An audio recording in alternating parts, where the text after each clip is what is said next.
Hi everyone! Good morning! I'm back! This is Sam Brusas and welcome back to my YouTube channel. Oh my gosh! This is it guys, pag-uusapan natin ngayon, reaction natin sa nangyayari ngayon dito sa Miss Universe. Yan ang tatalakayin natin ngayon. But before anything else, hello Philippines and hello beautiful people! Mabuhay! Kamusta kayong lahat? Sana lahat po kayo ay okay at safe ngayong araw na ito. At syempre sa lahat naman ng mga bago nating subscribers dyan, hello po sa inyo lahat. Maraming salamat guys sa pag-subscribe ninyo. Syempre dito sa channel ko. At syempre sa lahat na makamamasam dyan na laging sumusuporta dito. Araw-araw, lagi-lagi. Maraming salamat guys sa inyong lahat. Syempre usapang Miss Universe tayo ngayon. So maraming ang nangyayari ngayon dito sa Miss Universe na talaga naman nakakaloka, di ba? Isa na nga dyan yung nangyari kay Michelle D na pag-post nila ng top 5 pagkatapos biglang wala sa eksena. Tapos, yung tinanong, nagkamali lang at nagsorry naman ang El Salvador Miss Universe. Pero kasi, bakit sila maglalabas ng ganon kung hindi naman talaga totoo, di ba? So, medyo doon questionable yon. And then, marami nga nagsasabi na dapat daw si Michelle D ay nasa top 5 pero hindi nga to nakarating sa top 5 hanggang top 10 lang. Pero sabi nga ni Michelle D, baka ito nga daw ang kanyang destiny hanggang top 10 lang. So medyo kung iisipin mo nakakaloka pero hindi lang tayo mga Pilipino ang naniniwala doon sa performance at saka sa dapat marating dito ni Michelle D sa Miss Universe. Isa din sa mga pinag-uusapan ngayon ang eto nga ang may-ari ng Miss Universe na medyo nakakaloka ang nangyayari sa kanya kasi usap-usapan nga dito na idinimanda nga to ng $1 million ng kapwa niya ring businesswoman dito sa Thailand. So, sabi ko naman, hindi naman natin alam kung ano ba talagang eksaktong nangyayari. Kasi, di ba, hindi pa naman nagsasalita si Kun An regarding dito. Si Kun An kasi nasa Mexico siya kung saan nakikipag-deal para sa susunod na Miss Universe. And then, Lupita Jones nagsalita din na kung ano at kung bakit ayaw niya sa bagong era ngayon ng Miss Universe. O, di ba? Kung iisipin mo, ang dami nang nangyayari. So, sa ngayon, ang ginagawa ni Kun An ay syempre nilalakad niya yung Miss Universe 2024. Pero sa kabila ng mayroon na siyang nabook para sa Miss Universe, ang tanong ay bakit parang hindi nasusolusyonan yung problema? So, maaapektuhan ba ang reigning queen dito? Ano ba ang mangyayari sa reigning queen? Saan ba nakatira ngayon ang bagong Miss Universe? Diba? Lalo na ngayon na may naririnig tayo na ibinandaw itong national director ng Miss Nicaragua dito sa Nicaragua mismo. So, ano na ang mangyayari? So, sabing ganon, nung una, baka daw maapektuhan ang reigning queen ngayon na si Miss Nicaragua sa mga nangyayari ngayon kay Kun An. Kumbaga kung iisipin mo, parang hindi naman swerte itong si Nicaragua dahil sa sitwasyon ngayon ni Kun An na yung kanyang kumpanya ay bankrupt pagkatapos parang may nag-file pa ng demanda sa kanya. And then, bukod doon, syempre, parang wala na bang tirahan sa New York ang bagong Miss Universe? Kasi di ba kapag nanalo to, dinadala to doon sa New York at doon mag-i-stay hanggang sa maayos yung homecoming niya sa kanyang bansa. So, isang taon na naka-base yun. Pero ngayon, saan ba nakatira ang Miss Universe? Parang wala tayong alam kung saan ba nakatira ang isang Miss Universe. Kasi ngayon, ang alam ko, si Miss Nicaragua ay naka-check-in sa isang hotel kung saan naka-base sa Mexico pa. So, maraming nagsasabi na baka daw sa Mexico na daw ang maging base ng Miss Universe. Ang iniisip ko naman, bakit hindi niya dalhin sa Thailand? No? Diba? Kasi dati ang mga press release niya sa Thailand niya dadalhin ang magiging winner ng Miss Universe. Diba may headquarter naman sila dito. So, sa mga nangyayari ngayon dito sa JKN at saka sa Miss Universe, hindi ko alam kung bakit ba ganito ang sitwasyon, bakit hindi na-check to ng Miss Universe organization before bago nila ipagbili itong Miss Universe dito kay JKN. Parang feeling ko kasi may problema na ang JKN bago niya mabili ang Miss Universe. So ngayon, parang feeling ko connect na yung problema. Pero kasi hindi pa natin alam kung ano yung eksaktong nangyayari. Kasi si Kun An naman, hindi naman siya nagpapa-interview o hindi naman siya press release ng yung alam mo yon nagpapa-press con para sa mga ganitong bagay para yung mga haka-haka ng mga tagahanga ng mga tao ay maliwanagan ng bonggang-bongga. So alam ko bankrupt yung company niya, final niya para hindi siya magbayad ng tax, para ma-recover niya ng maayos yung kumpanya niya. Pero ngayon kasi meron pang mga lumalabas na demanda, no? Hindi natin alam ano ba, nagkakaroon ba sila ng interest doon sa Miss Universe kaya parang talagang hinahabol nila si Kun An kasi kung tutuusin naman pwede naman tumaayos lalo na 'di ba sinasabi nila kumita ang El Salvador ng more than 100,000 dollars 'di ba sa $100 million pala sa Miss Universe bakit hindi nila matulungan tong si Kun An so 'di ba so yon so medyo questionable talaga yung mga nangyayari ngayon dito sa Miss Universe. Pero hintayin natin, siguro one day magsasalita si Kun An at saka doon niya maipapaliwanag yung sarili niya ng maayos. For now, siguro huwag na muna tayong mag-isip ng kung ano-ano regarding sa Miss Universe at doon sa nagsasabi na, nako, mawawala na ba kay Kun An ang Miss Universe? Ayan na hindi natin masasagot sa ngayon kasi nasa sitwasyon sila na inaayos at pinaprocess nila ang lahat. Pero kung tutuusin, kung iisipin mo, ang tapang ni Kun An dito ha. Kasi iba talaga yung pagiging strong niya. Kung iba to, Diyos ko, baka mabaliw-baliw na to. Pero si Kun An, ngayon sa awa ng Diyos, talagang matibay si Kun An at inilalaban niya kung ano yung meron siya. Isa siyang masasabi ko na very empowered talaga pagdating sa mga ganitong larangan ng business. Kung iisipin mo, kawawa din eh. Kasi parang feeling ko, siya lang din ang mag-isa tapos lumalaban sa ganitong sitwasyon. And then, ang tapang at ang tibay niya ha. So, yon.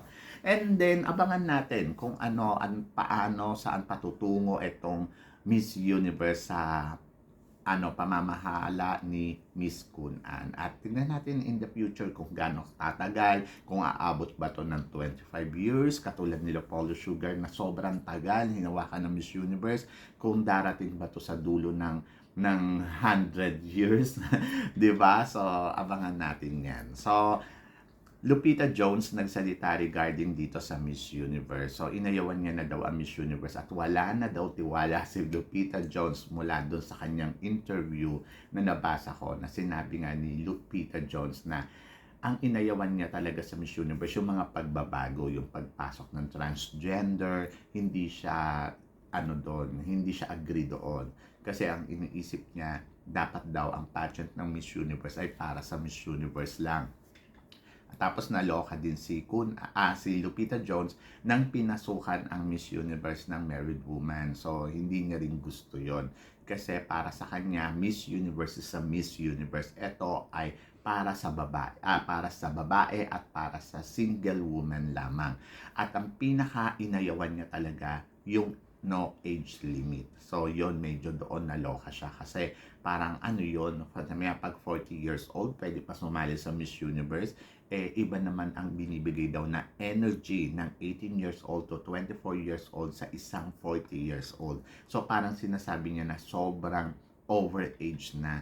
So, parang hindi niya maintindihan yung mga ganong sitwasyon kasi mas marami daw na pageant na alam mo yon na relevant na yung mga age limit, okay daw yon. Pero yung aabot na daw ng 40, aabot daw ng 50, parang hindi daw okay yon. So, yan. So, inayawan niya ang Miss Universe kasi hindi na siya naniniwala sa Miss Universe. Alam mo, sa totoo lang, may punto naman si Lupita Jones sa mga sinasabi niya. Kasi kung iisipin mo, kung ako ang tatanungin mo, ay ayoko din. Ayoko din ng may transgender, ayoko din na may married woman, at saka ayoko din ng no age limit sa Miss Universe. Pero kasi wala akong magagawa eh. Naniniwala ako na pinagplanuhan nila to ng maigi. Pinag-isipan nila kung makaka-apekto ba to sa isang Miss Universe. Pero kasi nakarating sa top 5 yung si Miss Colombia, 'di ba? Kung iisipin mo, pwede pa siyang manalo. But tulad na sinabi ko, ang title kasi ng Miss ay para lang sa mga single. So, hindi yon mababali ng kahit sino man. So, pag sinabing Miss, dapat single siya. Di ba? So, yon. So, medyo dun sa part na yun, questionable na. So, pag tinanggal naman nila yung Miss sa Universe, Miss Universe, ay hindi na siya matatawag na Miss Universe, di ba? So, mag-iiba siya. Kaya, parang kung iisipin mo, nakakaloka, di ba? Parang, asaan na yung Miss Universe na nakagisnan natin? So, naiintindihan ko si Lupita Jones sa kabilang banda. Plus, no age limit. Medyo mahirap to. Kasi parang feeling ko, yes, pwede ka naman maging look younger. Pwede ka naman, alam mo yon na sumali sa Miss Universe kung talagang gusto mo. Pero kasi, dapat may hangganan. Dapat nandoon lang tayo sa, yung alam mo yun, yung age na 28 years old to 30 years old. Or, ayan, tingnan mo nga, dito nga sa supranational, hanggang 32 years old ang inallowed nila. Pero kung para sa akin, kung ako tatanungin mo, medyo over na yung 32 years old eh. I think 30 years old is enough. So, yung 30 years old na, medyo parang feeling ko, dapat iba na yung ginagawa mo eh. Kasi we are encouraging na parang sa mga ganitong age limit na okay lang magsasali kayo kung gusto nyo maging Miss Universe. Parang nasaan na yung Miss Universe na pag tinawag kang Miss Universe ay dapat nandoon, ingat na ingat sila sa iyo, 'di ba? So parang unti-unti nawawasak na yung iniingatan na sobrang tagal na Miss Universe. Kaya nga sinasabi ni Paulo Shugart bago siya mag-resign, lahat 'yun totoo at lahat 'yun nakakaloka kung iisipin mo kasi parang ayun talaga ang Miss Universe. Pero kasi nawawala na yung value eh. Nakakatakot pag dumating pa to ng 10 taon or magbilang ka na lang ng 5 taon, ano kaya ang mangyayari sa Miss Universe, di ba? Kaya naiintindihan ko yung pahayag ni Lupita Jones na disagree siya sa mga gustong mangyari dito ng may-ari sa Miss Universe. So, sobrang difference na daw ang Miss Universe kung ikukumpara mo ang Miss Universe noon. At lalo na isa siyang produkto ng Miss Universe dahil she's a Miss Universe, di ba? And naiintindihan niya kung ano ang title ng Miss Universe at para si Lupita Jones ang magsalita ng ganon, yes, totoo yung mga sinasabi niya. Either Gloria Diaz, di ba? Parang hindi siya agree doon sa Miss Universe na may Miss, may transgender. Sinabihan nga ni Gloria Diaz na anong ginawa niyo naman perya. Pero kasi sa napanood ko naman, etong lately, di ba, nakapasok sa semifinals yung transgender, and then plus yung mga gusto nilang ipasok, hindi naman nakaapekto. Pero kasi parang nabigyan ng opportunity yung mga ganitong tao na makita sa buong mundo kung ano at sino sila. Pero kasi sana sa akin lang, kung sasali kayo sa Miss Universe, dapat meron talaga kayong message sa mundo. Kasi para ma-inspire ninyo ang lahat. Kasi katulad na lang ni Miss Netherlands, kung titignan mo yung background niya, parang wala lang, di ba? Pero hindi ko naiintindihan kung bakit siya pinanalo ng Netherlands. Dapat kung ipapanalo ninyo yung mga ganito, I think dapat meron talagang mensahe sa mundo. Hindi yun dahil lang gusto lang nila makasali sa Miss Universe. Dahil meron silang mensahe sa mga tao, magamit nila yung platform ng Miss Universe na talagang, alam mo yung ma-inspired yung lahat. Ayun yung importante. Hindi yung nagsali kayo dyan, pumasok kayo dyan dahil gusto lang ninyo at wala lang. Kasi kung papakinggan mo yung background niya na meron, ang profile ni Miss Netherlands, parang wala naman ako napulot doon sa ano niya maliban doon sa first runner-up siya sa Miss Netherlands Miss Netherlands top model, 'di ba? So kung iisipin mo parang ano yun, di ba? So, yun. So, ang akin, walang problema kung magsisalihan sila dyan sa Miss Universe. Kung ako ha, basta ang importante ay alam mo yun, meron silang mensahe. And then, ayun, si Lupita Jones, naintindihan ko kung bakit inaayawan niya or medyo hindi na siya naniniwala talaga sa Miss Universe at this moment. Kasi naiintindihan ko, kasi she's a Miss Universe. Either Gloria Diaz, naiintindihan ko yung mga pahayag ni Gloria Diaz. At doon naman sa mga nagtatanong, ano na ba ang mangyayari kay Miss Nicaragua? Sobrang nakakaawa kung iisipin mo kasi nanalo siya ng Miss Universe pero sa kabila ng lahat medyo parang alam mo yon, tagilid yung pagiging reigning queen niya kasi pwede din sa nangyayari sa bansa niya maapektuhan ng pagiging reyna niya at palitan siya ni Antonia Forcel very soon, di ba? Hindi rin pwedeng yung kumbaga possible din talaga na mangyari yun kung iisipin mo kasi parang bakit ganito may mga pumuputok na ganitong issue, bakit noon parang okay yung umalis siya papuntang Miss Universe, parang ang Nicaragua, all support dito kay kay sa Miss Universe nila, 'di ba? And then after ng manalo, parang instead na magdiwang sila ay parang biglang nagalit yung gobyerno sa kanila. So kung iisipin mo, maraming question. So parang ganito kagulo ang Miss Universe at this moment at nakakalungkot isipin na napapabayaan. So sana ma-handle talaga to lahat ni Kunan at maayos niya lahat ang sitwasyon. Sabi ko nga, ang kailangan lang naman dyan siguro gagawin ni Kunan mag-step down. Oo, kasi parang ewan ko kung kaya niyang i-handle kasi si Mr. Nawat, kung ikukumpara ko siya kay Kunan, si Mr. Nawat is may experience hawakan ang national pageant dito sa Thailand, and then na may experience siya at naiintindihan niya kung ano ang meron ng pageant. And then, bago siya magkaroon ng sarili niyang kumpanya o sarili niyang pageant. And then, ayun, so, yung kumpanya niya, kanya yun, binild niya yun ng kanya. And then yun, okay. Ito kasi si Kunan is iba. Parang, ito, ang Miss Universe, binili niya ang Miss Universe and then unti-unti niya binabago kung ano ang meron sa Miss Universe. Kaya nakakaloka, di ba? Ito nga yung kala Michelle D nga, hindi pa natin alam kung ano ba nangyari doon sa botohan. So, kamusta na ba yung update doon, di ba? Kumbaga parang sila Michelle D, wala silang kaalam-alam kung ano na ba ang status doon sa nangyari doon sa botohan, kung ilang percent ba yung nakuha nila, and then doon sa problema doon sa top 5, parang inexplain ba sa kanila to ng maayos. Kumbaga parang kung iisipin mo, parang wala lang, idinaos lang nila yung Miss Universe and then sasabihin nila, move on, di ba? So medyo nakakaloka. So lahat nakahang, and then lahat parang kalimutan na lang at ibaon na lang yan sa tubig, di ba? So ngayon, hindi din natin alam kung nakuha ba niya yung prize doon sa Voice for Change kasi hanggang ngayon parang wala pa din linaw yon. So medyo lahat mapapa-question ka talaga sa mga nangyayari. And then sa mga nagpuputukang issue, hindi natin alam kung ano ba ang totoo at ano ba yung hindi. Kasi wala naman din silang nilalabas na press con, di ba? So yon, so kaya nakakaloka. But we wish all the best para sa Miss Universe at kay Kunan at sa mga national director na sumasali dito sa kanyang organization. And I hope na sa susunod na taon na talaga maging maayos, klaro ang lahat para sa atin. Siyempre, di ba, mahal natin ang Miss Universe at sana maibigay nila kung ano ang tama at ano yung tamang proseso sa pagkuha ng isang reyna. At sana yung mananalong reyna dito, mayroong kalalagyan na maayos. Kasi syempre kawawa naman kung pababayaan na lang nila yung title na Miss Universe ng ganun-ganun lang after ng manalo. Kumbaga parang bahala ka sa buhay mo kung saan ka pupunta. Punta ka sa national director mo. O, di ba? So, yon. So, medyo nakakaloka. Buti pa ang Miss International ang sobrang tahimik, naiintindihan ko kung ano meron sitwasyon sa kanila. And then, naalagaan din yung queens. Alam natin na pag nanalo yung reyna dyan, after a week, babalik na siya sa bansa niya. And yon, ang national director na mamamahala sa kanya. And then, ganun din naman sa Miss Earth.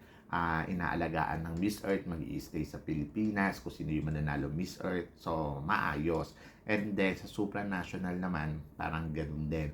Parang may connection din ang organization, pero hindi naman nag-i-stay kung saan ang naka-stay ang, alam mo yun, yung base ng supranational sa Europe.